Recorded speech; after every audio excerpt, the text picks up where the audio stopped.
deklarasi 17 Agustus 1998. Al-Um itu 97. Di ulang tahun yang pertama itulah FPI dideklarasikan di sini. Jadi FPI itu anaknya Al-Um. Anak gak boleh gabung sama orang tua. Setuju? Kualat. Tidak ada orang tua kualat sama anak, adanya anak kualat sama orang tua.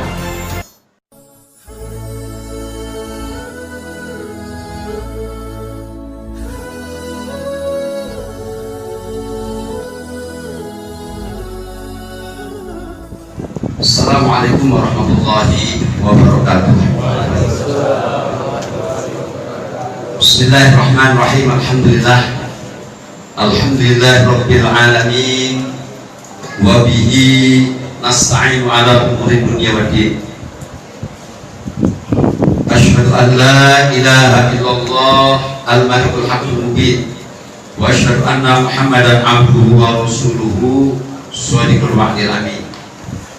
Allahumma sholli ala sayyidina Muhammadin al-fatih lima ughliq wal khatimi lima sabaq nasiril haqqi bil haqq wal hadi ila siratikal mustaqim wa ala alihi haqqa qadrihi wa miqdarihil azim.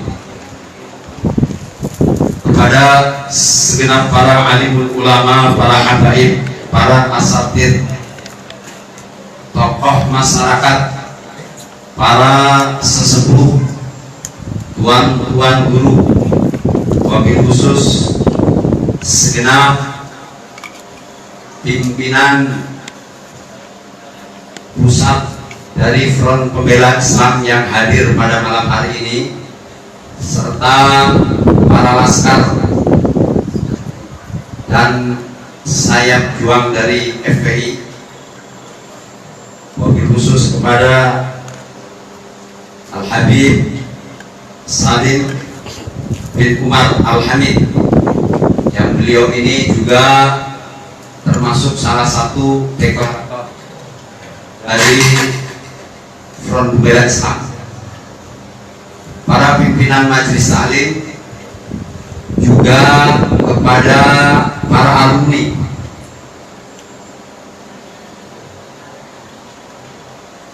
para jamaah yang sedang mengikuti siaran live streaming dari Pondok Pesantren Al-Um, acara zikir dan istighosa untuk keselamatan dan keberkahan negara kesatuan Republik Indonesia di mana saja berada. Alhamdulillah, masyukurillah, acara pada malam hari ini memang sangat mendadak. Kenapa mendadak?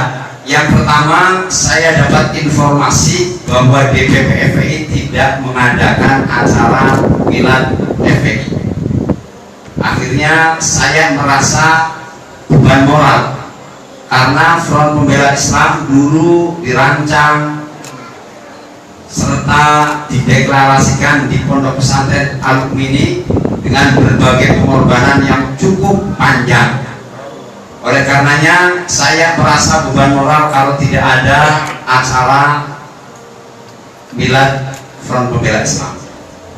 Demikian juga saya begitu dengar informasi dari media tidak ada upacara kenegaraan hari ulang tahun Republik Indonesia yang ke-75, itu prihatin juga.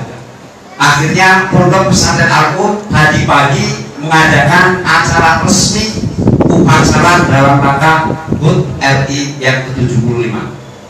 Kenapa? Kami merasa tanggung jawab karena Indonesia merdeka atas pengorbanan dari tokoh-tokoh ulama, habaib dan umat Islam. Takbir. Oleh karenanya rasa-rasanya kurang pas, bahkan tidak layak. Kalau mohon maaf sekali lagi, hanya takut dengan virus COVID-19 kemudian acara besar HUT RI tidak diadakan. Dulu para pejuang kita menghadapi musuh yang nyata, para penjajah yang dengan alat yang begitu canggih, dengan meriam, laras panjang, dihadapi rela mati. Sekarang takut dengan COVID-19 yang belum ketahuan, bahkan belum ada orang yang bisa lihat. Jadi ini hanya tanggung jawab moral kami. Kami harus selamatkan, harus tetap tidak lupakan sejarah kemerdekaan. Oleh karenanya, baru pertama kali Pondok Pesantren Al-Um mengadakan upacara hari ulang tahun Republik Indonesia ke-75. Ada hikmahnya. Bahkan latihannya hanya 1 hari, tapi masya Allah petugasnya kayak militer.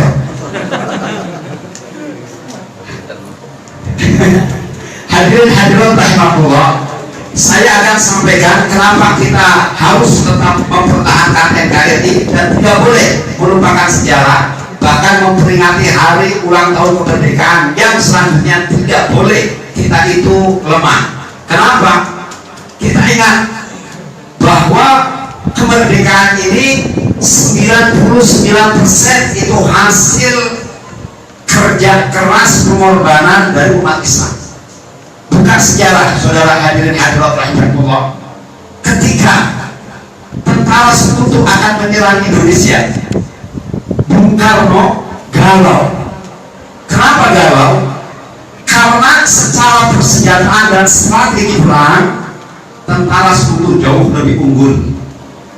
Atas saran dari Panglima Besar Jenderal Sudirman, Panglima Besar Jenderal Sudirman ini bapak tentara nasional Indonesia. Artinya tentara pun yang membentuk ustadz.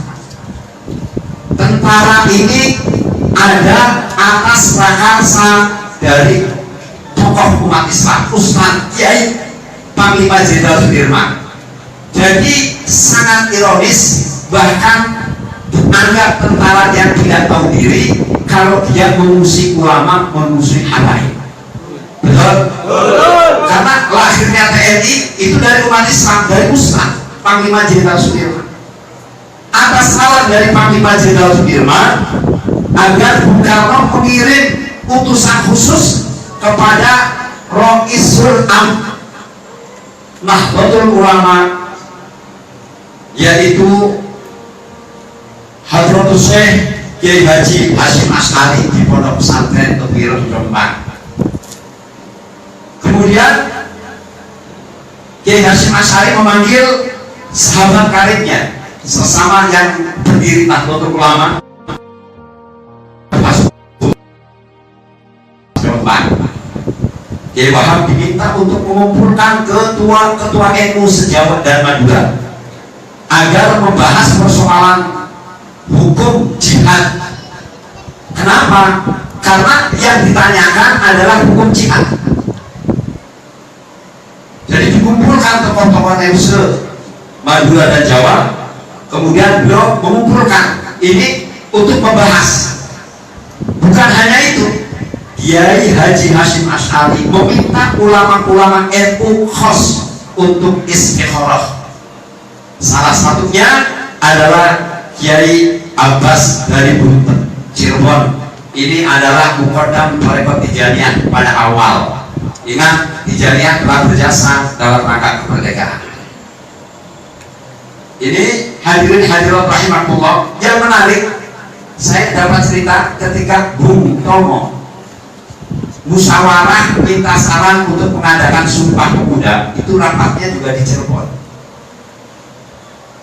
Ki Abbas ini memimpin, ditanya tanggalnya berapa, bulannya apa, ini yang kemudian ditentukan tanggal 28 Oktober. Bahkan ketika itu dalam sejarah lagi rapat di tengah hutan, di tengah lapangan supaya nggak kelihatan, ternyata Belanda tahu. Itu dilemparin bom ya. Di tengah-tengah lagi bomnya dan jatuhnya karena musyawarahnya memutar alaqah, tapi nggak meledak.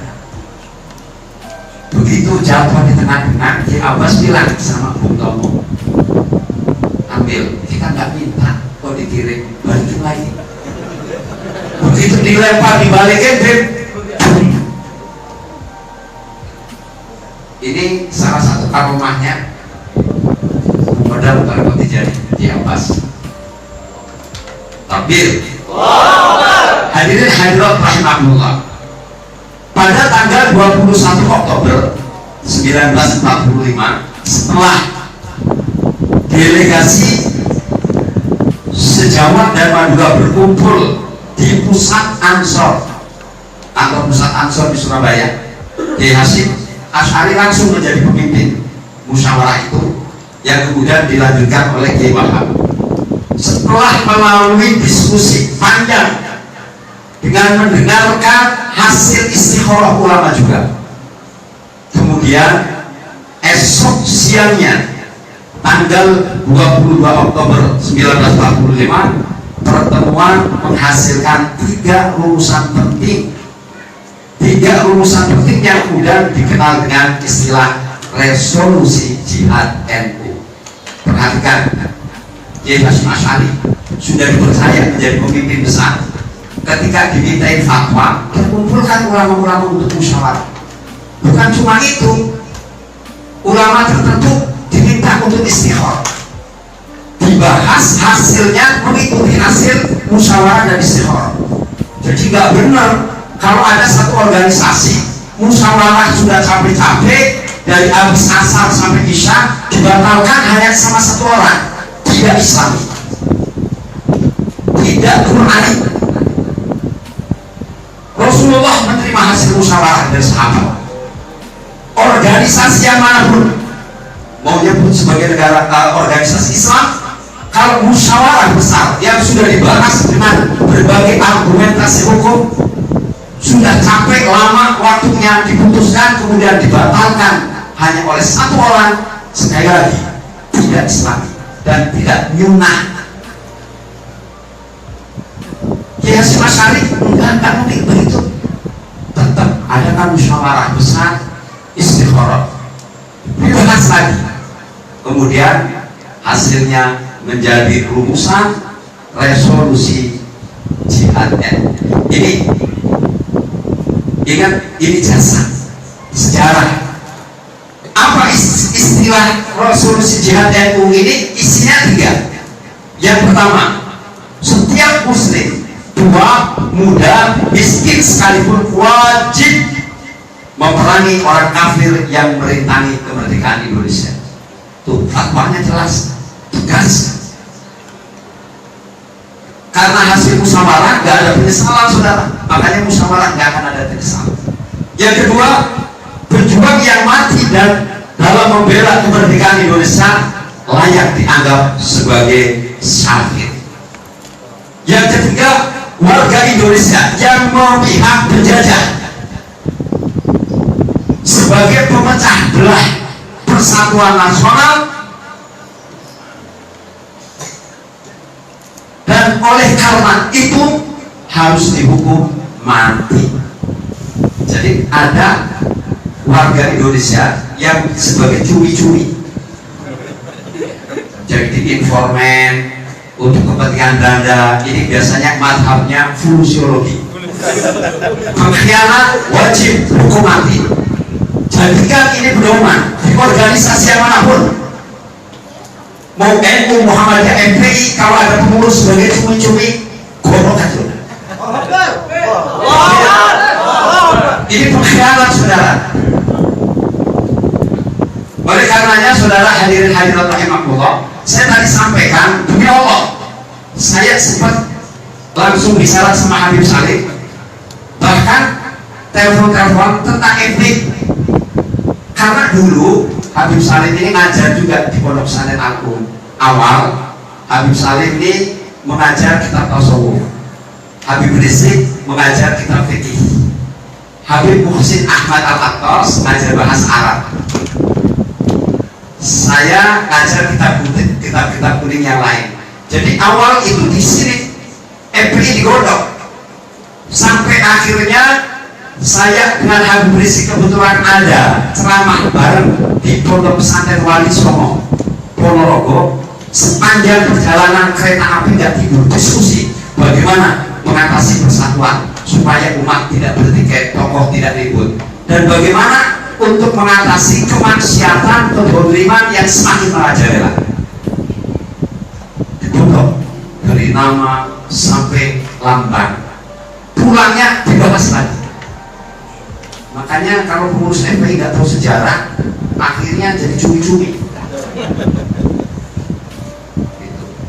Dalam ADART ditentukan pengurus DPP FPI wajib tahu ADART FPI dan wajib tahu sejarah FPI. Ini ketentuan. Jadi beliau berdiri tahu, paham, digodoknya susah payah. Mau rapat, ini saya lagi sampaikan sejarah. Mau rapat kadang-kadang nggak ada dana. Saya telepon sama Habib Rizik. Bim, ini rapat di tempat antum atau tempat anakku, tempat pesantren aku masjid.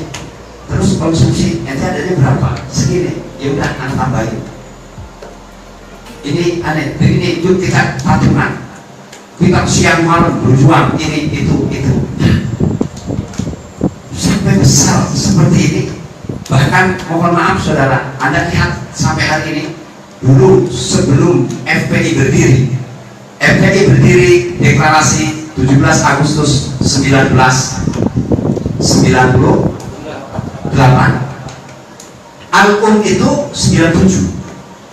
Di ulang tahun yang pertama itulah FPI dideklarasikan di sini. Jadi FPI itu anaknya Al-Um. Anak gak boleh bergabung sama orang tua. Setuju? Kualat. Tidak ada orang tua kualat sama anak, adanya anak kualat sama orang tua. Bahasanya, saya waktu itu punya mobil itu Toyota Crown yang kayak Paus, yang gede. Habib Rizik juga sama, sampai dijual untuk keperluan FPI. Oh, dapat bisa beli kijang, kita bikin lambang pesantren Al-Um. Begitu ini dijual lagi untuk kepentingan perjuangan FPI. Jadi pengurus FPI, pendiri FPI dari dulu itu menghidupkan FPI walaupun harus korban segalanya. Sampai hari ini saya kembali seperti sebelum ada FPI, udah gak punya mobil lagi. Saya nggak sedih. Itu adalah perjuangan. Saudara, jadi kalau ada pengurus FPI seperti Buya Kurtubi, sebelum jadi pengurus FPI mobilnya 5, begitu jadi pengurus FPI mobilnya tinggal 1. Kenapa? Karena untuk perjuangan FPI. Ini namanya berjuang, saudara. Demi Allah, saya malam hari ini di Milad FPI dan di Milad Al-Um sekaligus RI, demi Allah saya bersyukur. Saya akan tuntut kepada Allah di hadapan Allah kelak, manakala ada pengurus yang mencoba-coba mencabik-cabik FPI dan menjual FPI untuk kepentingan pribadi. Sepakat saya sama Habib Salih bahwa FPI harus dijaga.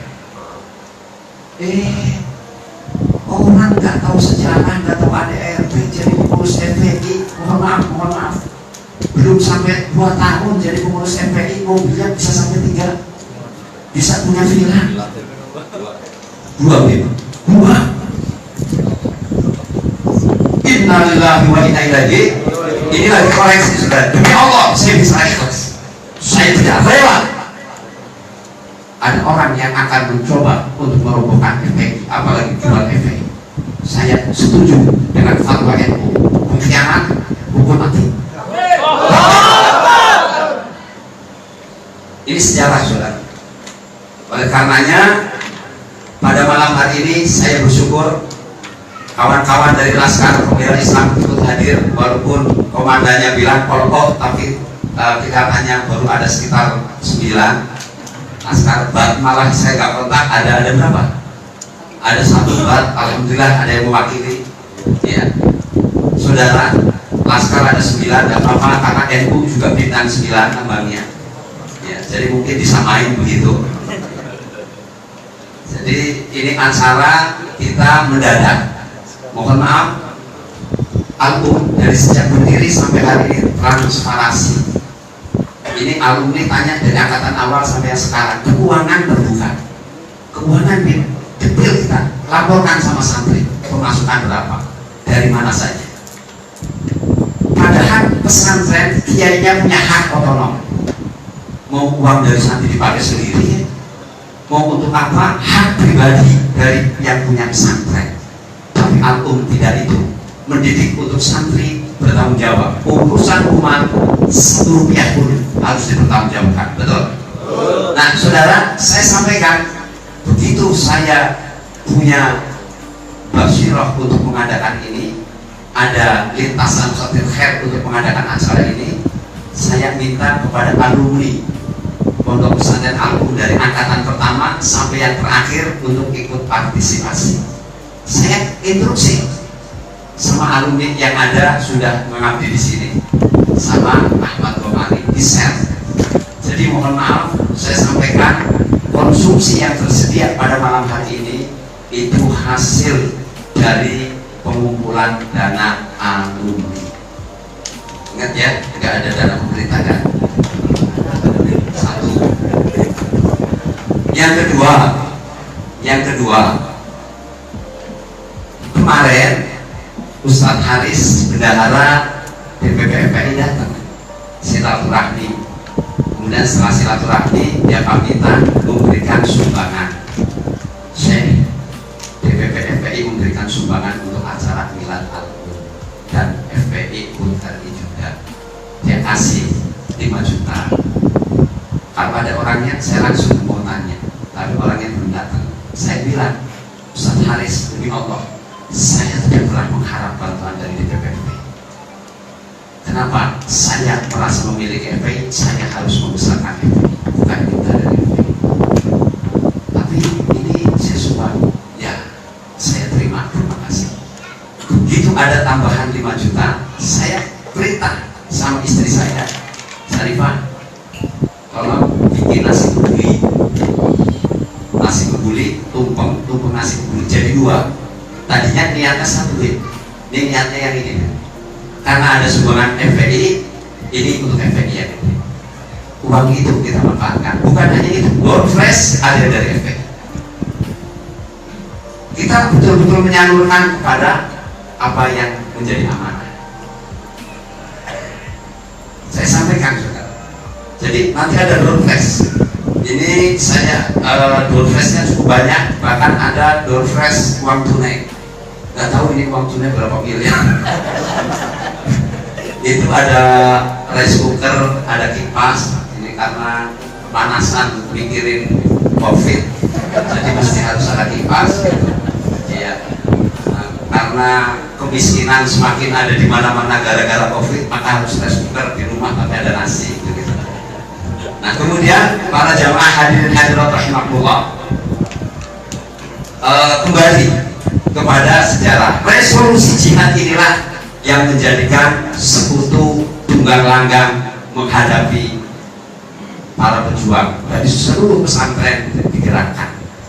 Sejarah kemerdekaan adalah hasil dari perjuangan ulama habaib termasuk para santri.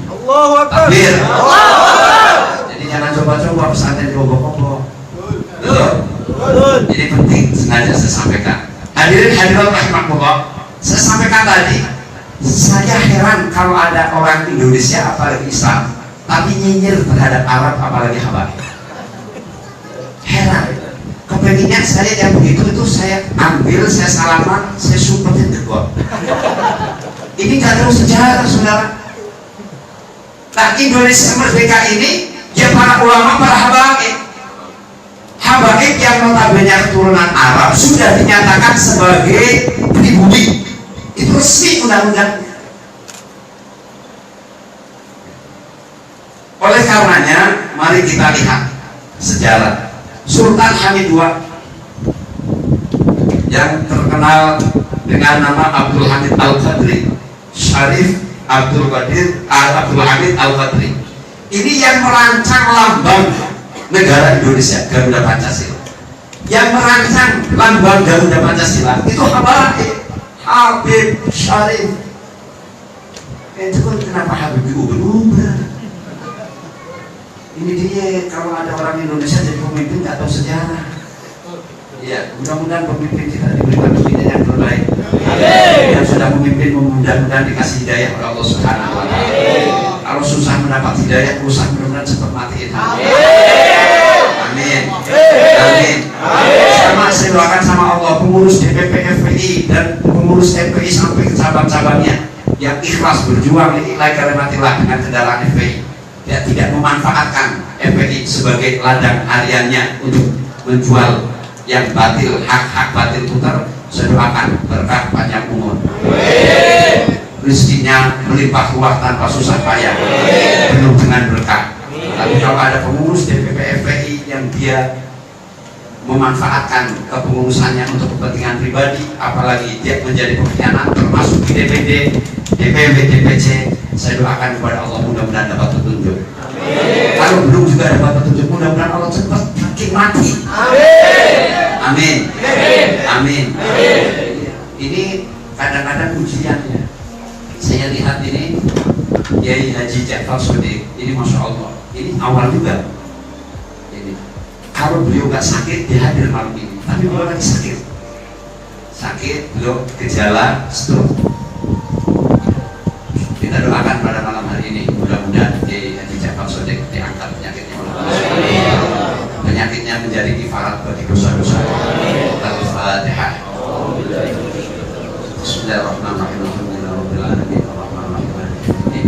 Iyyaka na'budu wa iyyaka nasta'in. Ihdinas siratal mustaqim. Shiratal ladzina an'amta 'alaihim. Kemudian hadirin hadirat rahmatullah, kembali kepada perjuangan para habaib kita yang notabene ulama dan dari umat Islam. Kita kenal kalau peringatan hari ulang tahun Republik Indonesia itu lagu yang paling dikumandangkan lagu 17 Agustus. Siapa pengarang lagu 17 Agustus? Beliau adalah H. Mutahar. H. Mutahar itu nama lengkapnya Muhammad Hussein bin Salim Al-Mutahhar. Al-Mutahhar itu habaib Al-Qattas, Syihab, Asgab, Al-Qadri, ini beliau Al-Hamid, ada Abu Musin Al-Qattas, kalau saya Al-Bawah. Lumayan di bawah juga, yang penting ikut ulama habaib kan gitu, daripada di depan jadi hianat. Betul? Nah, ini sejarah. Kemudian lagu syukur. Lagu syukur diciptakan Januari 45. Merdekanya Agustus 45. Ini Habib kita, Habib Muhammad Hussein bin Salim Al-Mutahhar punya basyirah bahwa 17 Agustus akan merdeka. Dia sudah buat lagu dulu, lagu syukur. Itu lagu syukur yang menciptakan. Makanya tadi di upacara di Pondok Pesantren Agung itu nggak ada pernikahan sebentar. Adanya mari kita menyanyikan lagu syukur, memberikan cipta mulai. Lagunya bukan lagu Islami lagi. Kalau saya mimpin kayak begitu, memberikan cipta Al-Fatihah Islami kan. Makanya tadi diganti lagu syukur. Apa dia lagu syukur? Itu yang menciptakan itu Habib. Maupun kalau maupun tabel kan, itu juga Habib Rizki Sinal. Dan syukur Habib Al-Mutahhar. Kok maupun kalau maupun, kan maupun kalau maupun juga dinyanyikan, kan ulang tahun kita. Nah, syukur juga dinyanyikan. Bisa kita tes lagu syukur. Benar, serius. Ya, kita coba. Bismillahirrahmanirrahim. 1, 2, 3.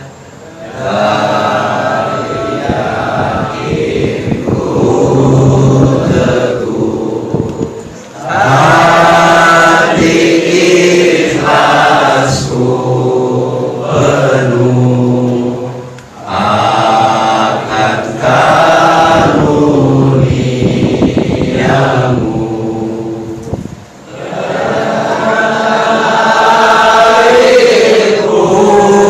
Sa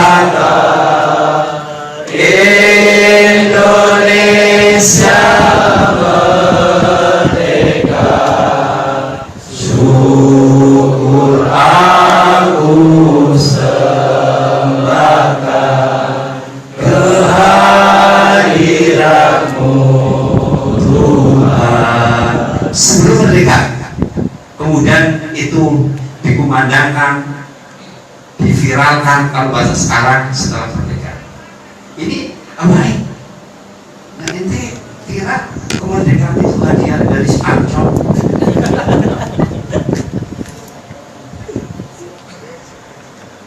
Baru merdeka. 17 Agustus selanjutnya beliau juga yang ciptakan. Subhanallah. Kita nyanyi ulang tahun kemerdekaan Indonesia 17 Agustus. 1, 2, 3. 17 Agustus tahun 45, Itulah hari kemerdekaan kita. Hari merdeka nusa dan bangsa, hari lahirnya bangsa Indonesia. Merdeka, sekali merdeka tetap merdeka. Selama hayat masih dikandung badan, kita tetap setia, tetap setia, mempertahankan Indonesia. kita tetap setia, tetap setia. Membela negara kita. Takbir. Selama hayat masih dikandung badan, kita harus setia membela negara. PKI juga supaya itu kita harus hormati. Takbir. Indonesia negara ketuhanan yang maha esa. Yang nggak punya Tuhan nggak boleh di Indonesia. Betul. Ini sudah bulat kesepakatan nasional. Betul. Ini penting. Ini merdeka. Merdeka. Saya lihat sekarang antum wajahnya wajah Indonesia benar. Udah nggak ada bau-bau penjajah. Hadirin hadirat rahimakumullah. Jadi dari revolusi jihad ini kemudian semangat memompa dan akhirnya juga yang terkenal peristiwa di Surabaya yang akhirnya menjadi momentum Hari Pahlawan dan seterusnya. Itu hebatnya kita. Jadi sepakat dan tidak boleh kita lupakan sejarah bangsa Indonesia, bahwa Indonesia merdeka betul-betul tidak ada campur tangan dari non muslim. Betul? Betul. Ini penting. Selanjutnya hadirin, alhamdulillah di depan antum semua yang samping ini adalah kiswah dari makomnya Rasulullah SAW. Jadi kalau antum ke Madinah kemudian melewati Raudhah, di depannya orang berhenti, ada 3 lubang. Pertama, lubang yang besar, itu kita bisa lihat posisi makam Rasulullah yang ini. Lihatnya yang ini sebetulnya. Kemudian yang sampingnya kita bisa lihat lagi Sayyidina Abu Bakar, sampingnya kita lihat lagi Sayyidina Umar. Yang dilihat yang ini Rasulullah. Ini dibikin miniatur seperti ini supaya agak pas. Ini kepunyaan Sultan Brunei. Ya. Jadi kita pinjam. Tapi kalau antum mau beli, nanti anak negoin. Takbir. Tapi kalau antum beli, anak minta hutangnya. Nah, kemudian yang sebelah ini adalah batu dari Ka'bah. Ini batu lapis 3. Jadi Ka'bah itu 3 lapis batunya. Lapis yang keluar itu yang kelihatan kotak-kotak itu. Tengahnya ada. Nah, kemudian yang ketiga ini ketika lagi yang di dalam lagi perampingan untuk meluruskan dan perbaikan. Nah, kemudian ada beberapa bongkahan diambil sama raja, sama gubernur Mekah, sama kerajaan juga. Nah, Sultan Brunei beli yang ini. Ternyata Sultan Brunei punya batu Ka'bah ini bukan satu, punya kiswahnya Rasulullah bukan satu. Karena kiswahnya Rasulullah itu ada yang setiap 5 tahun diganti, ada yang setiap 10 tahun diganti, ada yang setiap tahun diganti. Kalau kiswahnya Ka'bah kan setiap tahun diganti. Jadi Sultan Brunei punya banyak, makanya yang bawa ini bilang sama saya, Sultan Brunei sudah izinin kalau orang Indonesia mau beli yang 2 ini. Yang mau beli hubungin sama saya. kalau nggak salah harganya, kalau nggak salah ini yang kiswah Rasulullah, kalau nggak salah itu sekitar 1 M deh. Kalau nggak salah. Nah, batu ini sempat dipraktekkan oleh Profesor Manan. Ini termasuk salah satu penanggung jawab ini yang ada di Malaysia. Pegang ini, batunya pegang. Kemudian yang pegang ada gunting baru, dicoba ke kertas, itu kertas langsung robek digunting. Nah, pegang ini, rambutnya digunting, itu nggak bisa. Nah, karena orangnya bengong, karena bengong itu heran, akhirnya Profesor Manan malah ngambil silet yang baru buka, langsung tangannya pegang, gores-gores gitu. Nggak apa-apa. Makanya ini dijaga ketat. Orang Indonesia bilang ini anti peluru, anti saja. Makanya sejagat jangan sampai soel. Nah, ini antum bisa lihat gratis, bisa foto nanti habis selesai acara. Ya nggak boleh pegang apalagi bawa pulang.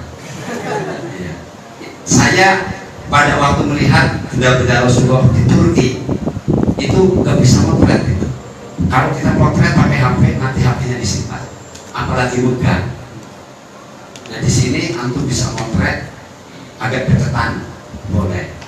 Tapi kalau Habib Syarif khusus boleh pegang di foto khusus untuk antum. Ya. Nah, jamaah, Profesor Manan memberi WA. Ini batu ini disuruh direndam paling cepat 3 jam. Airnya dengan izin Allah, insya Allah bisa menyembuhkan segala penyakit dan membentengi dari serangan sihir, serangan black magic, bahkan virus-virus berbahaya termasuk COVID-19. Nah, ini airnya tadi kita sudah rendam, silakan di depan ada. Tapi persediaan sangat terbatas. Sebab saya lihat tidak sampai 50 botol di depan Anda. Ini free, ini tidak bayar, antum lihat foto pun nggak bayar. Tapi saya sepakat dengan APA Anton untuk tidak boleh jamaah memegang secara keseluruhan, tapi boleh orang-orang tertentu diizinkan. Jadi silakan antum foto, taburkan itu. Bahkan mohon maaf, ini kalau nggak salah kesepakatannya itu jam 11 sudah diangkut. Karena saya hanya minta sehari. Dari mana kok bisa digratiskan? Kebetulan saya sampaikan kemarin malam 2 hari yang lalu saya kedatangan tamu, janjinya datang jam 8, tapi mundur akhirnya datang sekitar jam 10. Kenapa? Karena dia habis dari rumah abahnya, yaitu di komplek perumahan wakil presiden, karena dia anak kandungnya Dr. Nur Azizah. Ya, beliau dari tempat di sana berbicara sama Habib Syafiq Kamil, beta kedam ya Habib.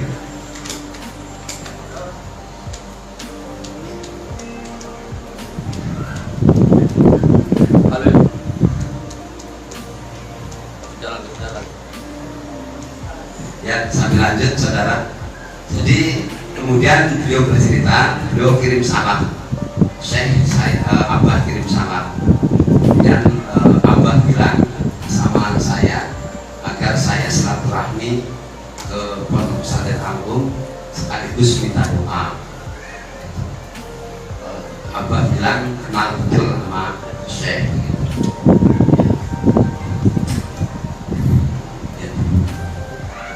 Nah, setelah dia sampaikan, ibu bapak hadirin hadirat, kemudian beliau diskusi tanya tentang hukum wanita menjadi kepala pemerintahan daerah. Perempuan jadi lurah, perempuan jadi camat, perempuan jadi bupati, jadi wali kota. Hukumnya apa?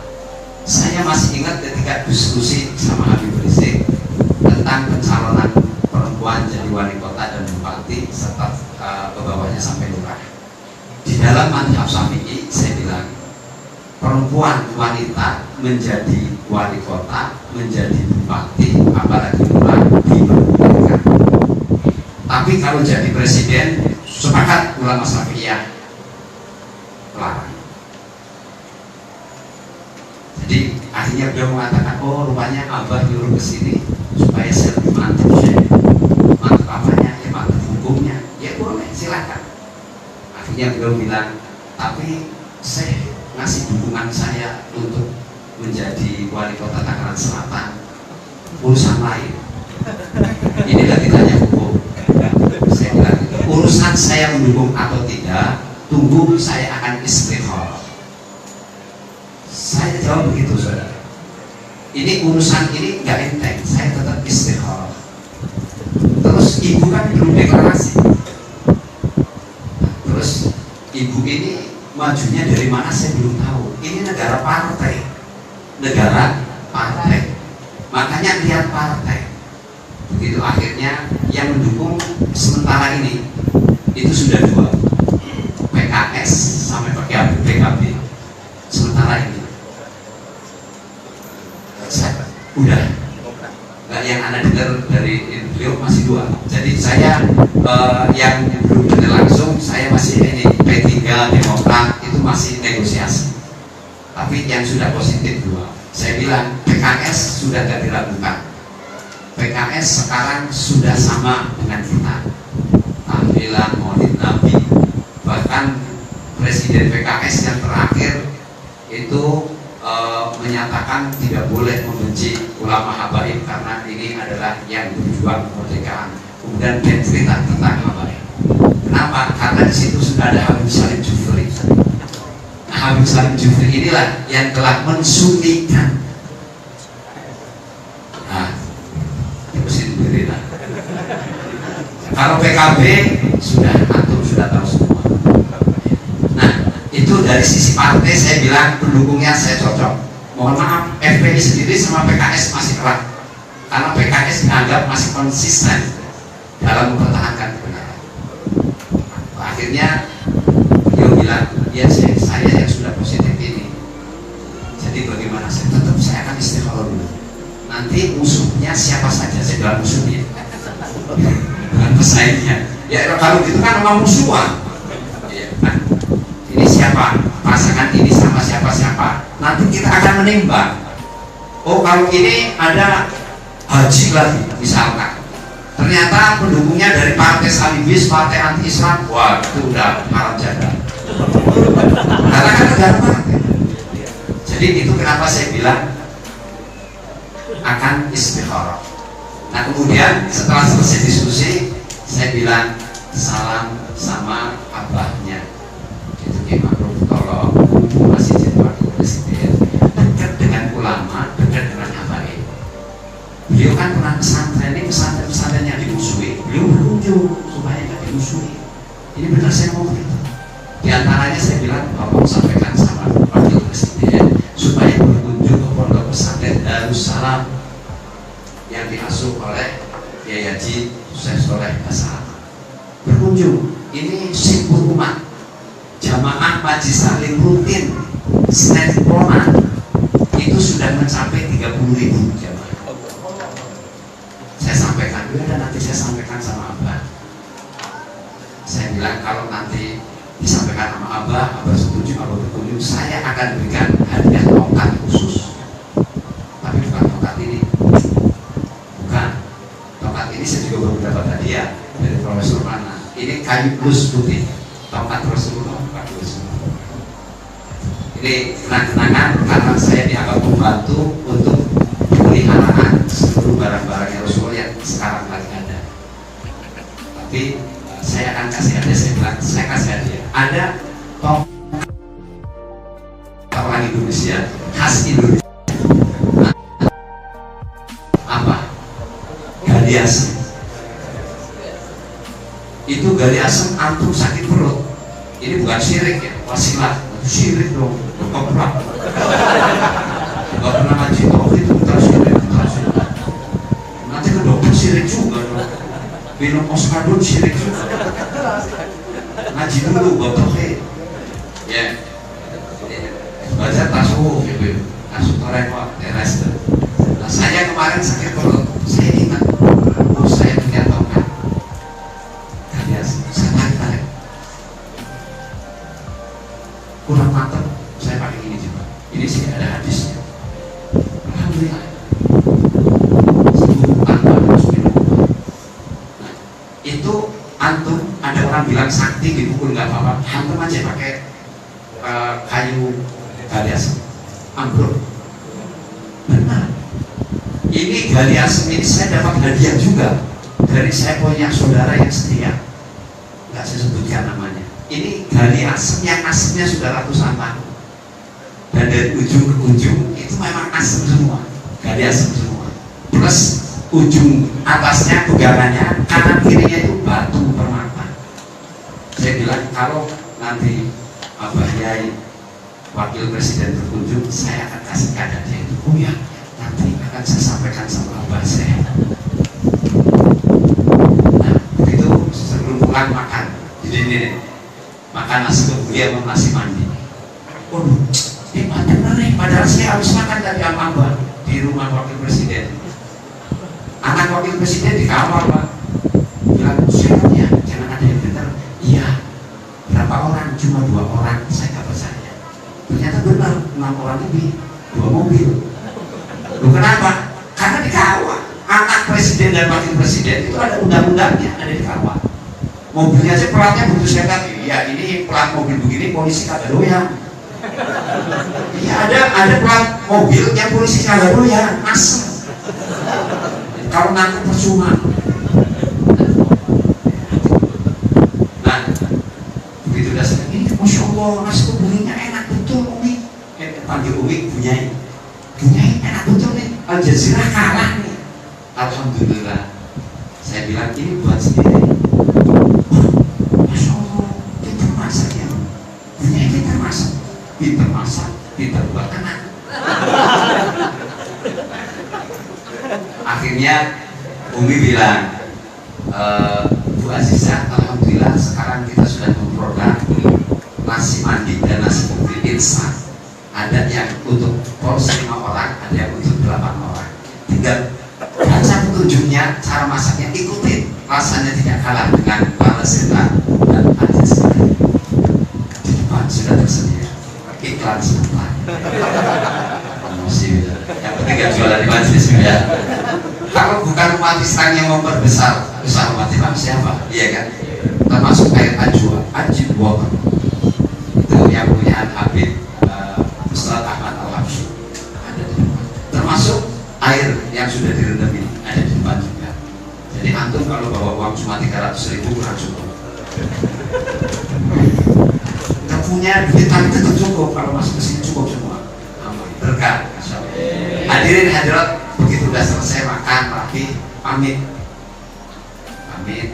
kemudian beliau sebutkan mau silaturahmi ke Kiai A, Kiai B, Kiai C, dan apa. Hanya pamit, hanya Umi kasih hadiah nasi mandi 2, nasi kebuli 2. Oh terima kasih Umi. Akhirnya beliau bersambut lagi memberi hadiah sama Umi. Saya tahunya setelah di kamar. Apa itu kontrol? Dari mana? Hadiah. Dari siapa? Dari Komisi. Oh, tukar sama nasi kebuli kali ya. Nah, begitu dibuka, alhamdulillah cukup untuk pameran gratis. Kan transparansi gitu. Sebetulnya kalau anak nggak buka nggak dosa juga kan, untuk hadiah pribadi. Tapi aku tetap open manajemen, melaporkan kepada santri. Mohon maaf saudara, musyawarah di pesantren aku libur, di musyawarahin sama santri. Tanya, bagaimana santri kita akan libur? Gak usah saya libur, saya gak usah. Alasan kenapa gak usah?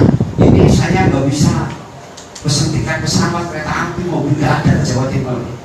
Itu COVID. Terus yang alasan pulang, saya kembali pulang sebab Bogor aman. Begitu. Ya udah musyawarahkan keputusan bersama, akhirnya gak pulang. Idul Fitri gak pulang. Itu udah kesepakatan. Nah begitu Idul Adha ngapain lagi? Berhubung sudah kereta aman, mobil udah aman, pulang. Liburnya berapa? Disepakati 10 hari. Oke, terima kasih. Tuh pesantren mana yang pakai musyawarah?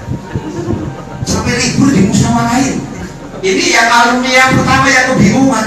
Ini pesantren alumni sekarang itu santrinya hebat ini. Udah tidurnya pakai kasur, pakai cucinya pakai mesin cuci, Nah, kalau saya dulu tidurnya nggak pakai kasur, nyucinya sendiri, nggak tahajud diguyur rame-rame, kalau itu sih masih, nggak tahajud diguyur rame-rame masih, gitu lah. Jadi open management, makanya saya tolak bergabung dengan organisasi yang manapun yang tidak open management, terutama dalam keuangan. Ini sudah saya sampaikan. Jadi ini hadiah uang yang diberikan sama Umi. Kemudian saya telepon sama Pak Am, ini batu ini apa nih? Oke, buat itu aja satu hari. Sip. Ternyata dikirimnya malam sampai sekarang berarti sudah lebih dari 100 malam. Karena semalam itu datangnya sekitar jam 9, ini sudah lewat. Jadi kalau mau hitung-hitungan nanti saya kena penalti. Tapi tadi saya sudah telepon, ini acara selesainya kurang lebih jam 10. Jadi tolong ya diundur ya. Jam 11 kalau boleh yang ingat. Apa nih? Semalam saya pelah itu, capek, sangat capek. Dari pagi kerja dan tidur ini, saya 100 minimal. Saya nggak mau tidur sebelum baca surat Fatihah minimal 100. Saya bilang, waduh ini sebelum 100 sudah tewas. Akhirnya saya ingat, ini saya langsung pikirnya di sini. Sampai 600 deh, belum mampu. Subhanallah, energi positifnya itu masuk keluar. Apalagi kalau antum pikirnya di dalam. Bayangkan bahwa itu di dalam bahasa. Di dalam itu bukan masuk. Boleh, tapi daftar. Ini kan kekhususan di dalam. Masya Allah, energi positif. Ini yang percaya begini cuma ahlus sunnah wal jamaah, bukan ahlul bid'ah wa dhalalah. Bukan yang manusia. Baik hadirin hadirat rahimahullah, itu kilas sejarah sedikit. Jadi RI 17 Agustus 45, Milan Alto 17 Agustus 1997. Itu resminya ada pesantrennya. Sebelumnya santrinya dititip-titipin di kontrakan. 17 Agustus 1998 FP di Pondok Pesantren. Jadi kalau nanti antum 10 tahun yang akan datang itu nggak ada sejarah bahwa FPI berdiri aku, saya pun ikhlas, saya nggak akan nuntut. Tapi saya tidak ikhlas manakala FPI sudah bergeser dari tujuannya. Benteng akidah Sunni Asy'ari Syafi'i, berjuang untuk membesarkan umat Islam dan mencintai kalimat Allah, itu prinsip. Baik hadirin hadirat rahimahullah, nanti saya undang khusus Habib Salim khusus untuk doa berkah, karena doanya beliau itu masya Allah makbul. Jadi ini orang yang betul-betul ikhlas dalam berjuang. Sampai sekarang masih ada begini-begini juga sama dengan nasibnya 11-12 seperti